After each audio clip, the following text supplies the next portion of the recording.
মানুষের জীবনে সম্পর্ক, ব্যবসা বা দৈনন্দিন যোগাযোগে বিশ্বাস একটি গুরুত্বপূর্ণ বিষয়, কিন্তু সবসময় সবাই সেই বিশ্বাসের যোগ্য হয় না। অনেক সময় আমরা এমন কিছু মানুষের শিকার হই যারা নিজেদের স্বার্থে আমাদের ঠকাতে পারে।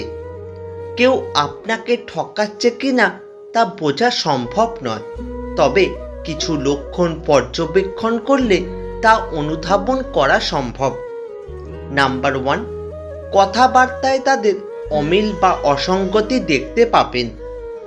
যে ব্যক্তি আপনাকে ঠকাচ্ছে সে সাধারণত তার কথা ও কাজের মধ্যে সামঞ্জস্য রাখে না।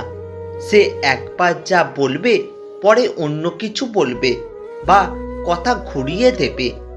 তার আচরণে এক ধরনের অস্পষ্টতা ও ধোঁয়াশা থাকবে। আপনাকে যে কোনো বিষয়ে বিভ্রান্ত করে তোলার চেষ্টা করবে। নাম্বার 2, তারা আপনার অতিরিক্ত বিশ্বাস অর্জনের চেষ্টা করবে। দেখবেন প্রতারকরা সাধারণত খুব দ্রুত আপনার বিশ্বাস অর্জনের চেষ্টা করে। তারা অল্প সময়ে ঘনিষ্ঠ হতে চায়, অনেক ভালো ব্যবহার করে, এমনকি প্রয়োজনের তুলনায় অতিরিক্ত চাটুকারিতা করে। এটি একটি লাল সংকেত হতে পারে, বিশেষ করে যদি আপনি সেই ব্যক্তিকে ভালোভাবে না চেনেন। নাম্বার 3, আর্থিক লেনদেনে চাপ দেবে।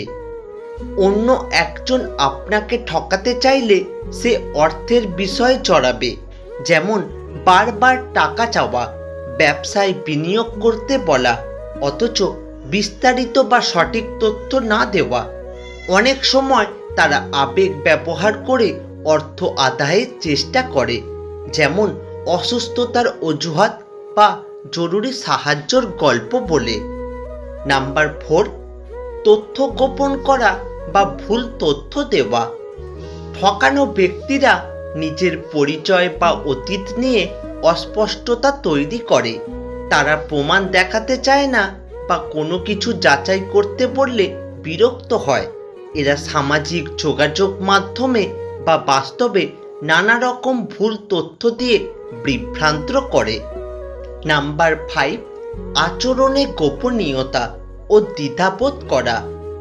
আপনার প্রতি যদি কেউ সত্যিই বিশ্বস্ত হয় তবে তার আচরণ হবে স্বচ্ছ, কিন্তু ঠকাতে চাইলে সে বারবার মোবাইল লোকাবে, বার্তা মুছে ফেলবে, ফোন রিসিভ না করে অজুহাত দেখাবে। আপনি কিছু জিজ্ঞাসা করলে সরাসরি উত্তর না দিয়ে বিষয়টিকে এড়িয়ে যাবে। আগের তথ্য অনুযায়ী আপনি জানতে পারলেন মানুষ আপনাকে কিভাবে ঠকাচ্ছে। তাহলে এবার জেনে রাখুন, মানুষ এভাবে আপনাকে ঠকালে আপনার কি করণীয়। এই লক্ষণগুলো আপনার মনে সন্দেহ তৈরি করলে প্রথম কাজ হলো নিজেকে সংযত রাখা ও সরাসরি যাচাই করা। প্রমাণ ছাড়া কাউকে দোষারোপ করবেন না, বরং পর্যবেক্ষণ করুন। প্রয়োজনে বিশ্বস্ত বন্ধু বা পরামর্শদাতার সঙ্গে আলোচনা করুন। আর্থিক বা আইনি বিষয় থাকলে প্রমাণ সংগ্রহ করে আইনগত সহায়তা নেওয়াই বুদ্ধিমানের কাজ। তাহলে আমরা এই ভিডিও থেকে কি শিখলাম? আমরা শিখলাম মানুষকে সবসময় বিশ্বাস করতে হবে সচেতনার সঙ্গে। পৃথিবীতে ভালো মানুষের পাশাপাশি প্রতারকরাও রয়েছে, তাই নিজের অনুভূতি ও যুক্তিকে গুরুত্ব দিন। কেউ যদি বারবার আপনাকে অসুবিধায় ফেলছে, বিশ্বাস ভাঙছে বা সুবিধা নিচ্ছে, তবে সেই সম্পর্ক নতুন করে ভাবার সময় এসেছে। সতর্কতা ও সচেতনতাই আপনাকে প্রতারণা থেকে রক্ষা করতে পারবে।